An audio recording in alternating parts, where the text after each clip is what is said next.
You're listening to Supervision with a Vision, where we discuss all things supervision. I'm your host, Sarah, professional counselor, marriage and family therapist, play therapist, eating disorder specialist, and cookie lover, with my co-host, Heather, marriage and family therapist, certified Together in Texas counselor, a Texas transplant from California, and outdoor adventurer. Hi, welcome to Supervision with a Vision. Today, Heather and I are talking about allowing our supervisees room to grow and play. This week, we read Let Kids Have Fun on the Sports Field, published in Psychology Today 2024. This seems like a fun article, Heather. Yeah. The first point that they made is the value or the importance of letting kids be kids. Of course, we're talking about supervision and supervisees. So How do we let supervisees be supervisees? I think that's kind of down to the kind of brass tacks of being a supervisor is not giving them everything. Mm-hmm. Like letting some space for them to figure out how they do it. Mm-hmm. If we are have too many expectations or too many ideas about how structured it needs to be, they won't figure out what they need. Yeah, absolutely. I can see this if we're talking about parents and their kids, and also supervisors and supervisees, there's this funny jumping off point that in the training of being a counselor in class, you're right there, you're teaching them ideas, you're practicing skills, but there's at some point the new counselor has to be in a room with a client by themselves. Right. So it can feel daunting that there's like not a complete way to ease into that. You have to just at some point start doing it. But I think we ease into it within the profession. When you were in school, the first time, I think I had a class, it was something skills. Yes. But we actually practiced on each other. That another classmate would come to class with a relatively simple, not a very complex concern. Right. But you would practice your counseling skills, some basic skills on them using that issue. So in a room, I think even the very first time, I think we just grouped up in the classroom. So we just pulled our chairs close to each other. Very familiar. But maybe something like, I don't know, what would be a simple problem? Like time management in grad school. Yeah. Yeah. Everybody's feeling that at that point. And you're not bringing in trauma or something that has a lot of elements. It's more simple or you make it more simple. But same with kids and supervisees, right? That you can help some of that along, but at some point, okay, it's time for you to try. It's time for you to practice and use it and do it. And I can't be there the whole time. Right. You said you can't give them everything along the way. What do you think happens when you have a supervisee that's asking you to give them each little step or each little piece? I think it's about doling out enough to make them do it on their own. Like, I'm okay the first time they're going to run a group and they need help with some ideas or they're overwhelmed. Absolutely. I will tell you about some groups I've done before in whatever topic. But after I've kind of gone through that, maybe once or twice in supervision, then I'm going to start asking, what are you doing in group next week? And so I'm asking them to come up with something or saying, did you find any other activities you wanted to do? How are you going to change that activity so it's from you, not from me? Okay. So I do think that's so much like play therapy. It is. That, maybe in play therapy, you have a kid client who they want you to do something for them every time. Right. And instead of doing it for them, you do it with them. And when you're doing it with them in the very beginning, maybe you're doing the majority of it, but they're involved in some way. Yes.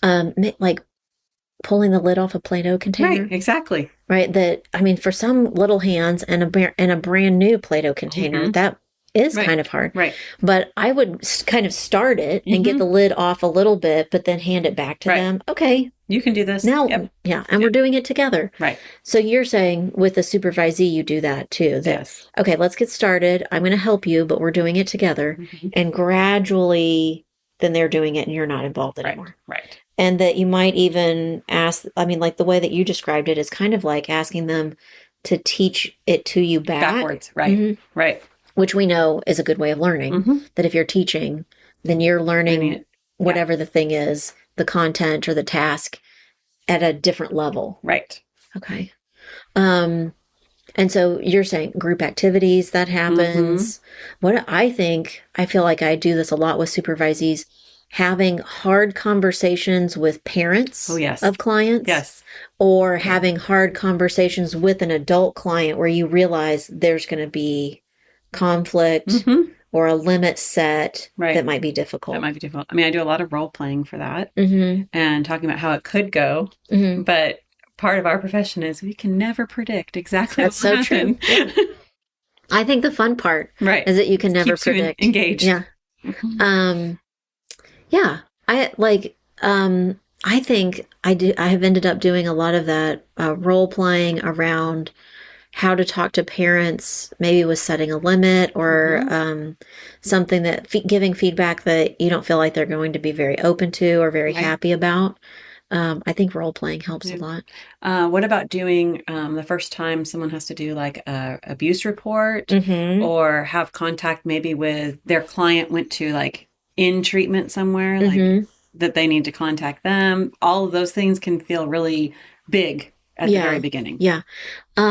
As you're saying that, it's making me think, I definitely role play that, but you and I first started out today talking about being more hands-on and then gradually less hands-on. Have you ever actually done one of those things with a supervisee with the idea of we're doing it together and then next time you're going to do it more on your own? I think one time it kind of came down to, you're going to make this report because it's actually the law and you have to do it. Right. And they were very hesitant. And I felt like that hand holding in that moment was what needed to happen. Yeah. I'm kind of rethinking that because certainly I've had supervisees where we role play, but I'm well aware that they're uncomfortable or not confident. And maybe even to the point where I'm thinking, I don't think they're actually going to do it. Right. That maybe that would have been an opportunity for me to do it with them. Right. In order to help this process along. That we're doing it together. Then I'm supporting you and then I am letting you do it on your own. Yeah.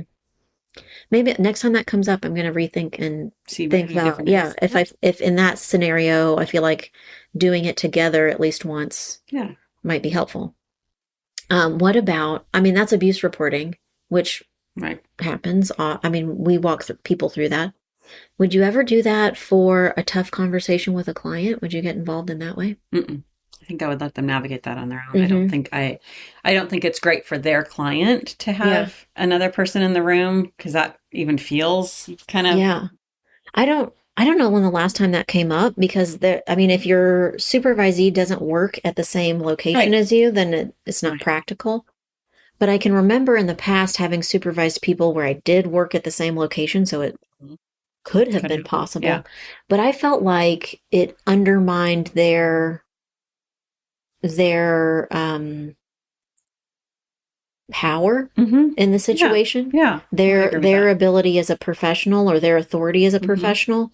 If I were to come in and do it with them, then they're not quite as professional as I am, at least in the eyes of the client. And so I haven't ever done that. But maybe there could be a time where that would be useful. Maybe. Maybe if the client dynamic was that the supervisor had a relationship with part of that system. Yeah. So maybe like you are the couples counselor and your supervisee is doing parenting with them, that you might be involved. Right. But they might already know you. I think if I already had a relationship with a client, that might be a more open door. Okay. Yeah, I think so too. Yeah. That it wouldn't be I'm stepping in and we haven't built a relationship, but there's already a foundation between you and the client. But I think, as we're thinking through this, I think it means that you could examine each situation and determine what you need or what amount of support you provide and what you don't. Right. Mm-hmm. Okay. Well, that was the point in the first point in the article, is that allowing people to grow and practice and try and do it themselves is really important. Right. The next important step in this article was that this process allows supervisees, or in the article's case, kids, to build trust and believe in themselves. 100%. Once you've done some of those hard tasks the first time and you've gotten through it, the next time you do it, it's easier, number one. But number two, you already have a pathway. You already know. The first time I ran a group was so overwhelming because, oh, here, you're the leader and you're supposed to do this with these 8 people. Oh, okay. And manage all of those things that are going on in the room. It's a lot of work. But after you've done it once or twice, you kind of get a rhythm and you kind of know. And I think once supervisees figure their rhythm out, then it lets them be confident. Have you ever had a kid client or a supervisee and their automatic response is, "Oh, I don't do that because I can't." Right. Or, "Oh, I don't do that because I don't know how to do that." Oh, guess what we're going to do? Do it scared. Yeah. I think I've seen that more, or at least in a more obvious way, with kid clients. Yes. Where maybe it's like, oh, a really young client whose shoe comes untied, and instead of trying or doing something about it, they just like put their foot out at you. Right. Like, they're just like, hey. Yeah, they just like stick their foot out, and you're like, what? I mean, like they just, no words. They just have the expectation that you will tie my shoe because it's untied right now. I can think of, opening containers. Oh, I know. I'm working with a kid with ARFID, an eating disorder, and we were doing a food exposure and trying a food they hadn't tried before. Okay. And I was both explaining and doing it with them. And I said, we're going to do it together. And they went, oh, good, and just handed it to me.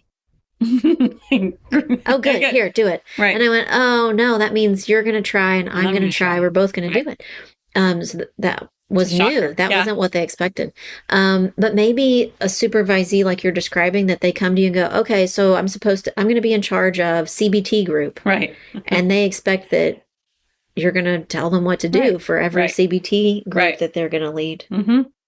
I think a lot with supervisees, once they get the rhythm down of what it is, whether it's a hard parent phone call that's going to be conflict, or if it's a group, or if it's reporting something, I think once they get over the mindset or the hurdle of like just doing it the first time, it almost becomes like, oh, I did that and it was fine. Like I navigated it. Yeah. I think that I see a shift in supervisees when they realize they're doing it. Right. You're already doing it. Like when you're teaching a kid to ride a bike and all of a sudden they're like, I'm doing it. I think I see that in my supervisees. Absolutely. When they start, it isn't new every single time, but they can walk into a session and meet with a new client and they've got it. Right. Or they don't hesitate to pick up the phone and talk to another professional, or they don't need to do a lot of preparation or research to write a note. Right. That's something I just know how to do that. I just do that already. And I think I can see a change in their confidence overall. 100%. So somehow there's a shift when they are building trust and building belief in themselves as a counselor. Okay, the last point in this week's article is that play is an opportunity. Right. Do you think that you have supervisees that feel like you're making them, or you're giving them a hard time, or you big meanie supervisor, you're expecting so much out of them? Yeah, maybe sometimes. I think especially when it comes to, and I know we've talked about this, we probably need to do a podcast on this, but note taking, when I'm like, every once in a while, especially new supervisees, I'm like, okay, I want to see what your notes look like. And I'm like, oh, notes are not 3 pages. Oh, this is not how this is. We actually don't need every detail, and learning to fine comb through some of that and what are the important parts to put down. So I think it happens there. But I also think sometimes when I go, okay, here, you got this now, try it my way. Try how I do my notes. And they go, oh. And I'm like, well, I don't want all of your notes to look like my notes. I just want them to be what works for you. And I also think this happens. I have a supervisee that has only worked in the same location the entire time. And their notes are on a format that they have to do exactly. Sure. All of a sudden they're transitioning to a new job, and they're like, I'm just supposed to do my own notes. And I was like, yeah, go ahead. Well, I kind of don't remember any of that from school, and I've done it this way for 2 years at this clinic, and now I have to come up with figure out your own way. Yeah. Huh. I think, well, I remember a time when I felt like this. When I first started working with kids with eating disorders, it's not really what I chose. Right. You just were. Right. I wanted the job, and some percentage of the job involved working with kids with eating disorders. And I actually told them, I am so excited. I'm ready to do everything and anything, but not that. Right. I probably will hurt those kids. And so but anything else you want to have me do, I'm ready. I'm excited. And they said, nope. Right. No, we're going to train you and get you ready, but you're going to do that too. You're going to do that too. Oh. But that was my reaction. I went, no, thanks. I bet I can be plenty busy doing other things. So definitely my reaction was, that does not feel like an opportunity. Right. This does not feel opportunity. This feels scary. Yeah. Like, no, thank you. Right. I can do without that. But it was an opportunity. I didn't see it that way at the beginning. What about play as an opportunity, growing or learning, or these different things that you might do as an opportunity? Maybe that not just the client they don't want to see, but they don't want to do some of the tasks. Oh, yeah. They're like, ugh, right. Record keeping, ugh, right. Or ugh, abuse reporting, yuck. Difficult conversations with parents. Ugh, right. Yuck. Those are hard things. They're not, they don't seem fun when you're doing them, but they do make your job easier if you do them well. And I think that's the important shift. Is like, if you can have great conversations with parents without offending them, then it's a great opportunity for growth. Yeah. What about, I think actually that I've changed some of the questions that I ask, or the things that I'm noticing when I'm starting with a new supervisee or considering. What if you have a supervisee who's actually not that interested in learning or growing? Oh, that's tricky and hard. Now at this point, I think I kind of steer away from this. And I know you and I get to do that. Right. But not all supervisors do. That if you work at an agency or you're told who your supervisees will be, you don't always get to choose or steer away from someone that just kind of isn't that interested in new opportunities or playing. Right. And exploring what could be possible.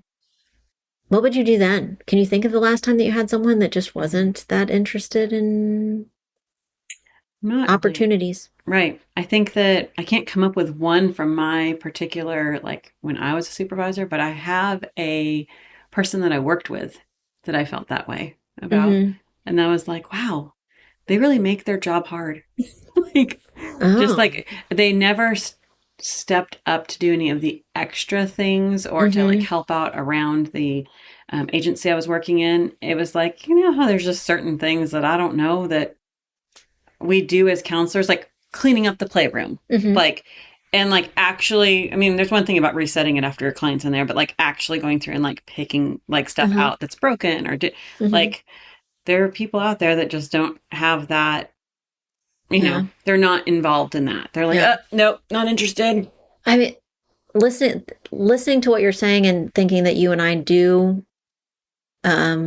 choose supervisors in a more selective way, I think we're also saying it's not a personality match for you and I. Right. And so for that reason, we'd end up not having very many of those. Yeah. And I think I also probably would put out there, like if I was picking that up at the very beginning, I'd be, obviously wouldn't take that one on if I had to take it, if it was assigned to me. I think we'd be talking about who else they could see very soon after. This isn't going to be a great fit. But hopefully if supervisors are in that spot, they're part of the hiring process. Yeah.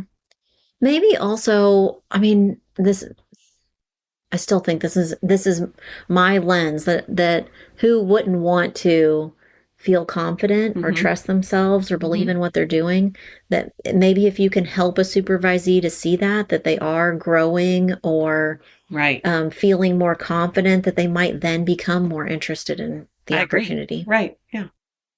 So maybe that's the way you look at it when you are assigned someone, or you find yourself working with a supervisee that doesn't seem that interested in new opportunities, that maybe the more opportunities they have, the more they get the positive result, right, and the more open they are to it. I like it. Nice summary. Well, Heather and I would love to hear about ways that you allow your supervisees to grow and be themselves. We also would love to hear ideas for future episodes of Supervision with a Vision. Thanks for listening today.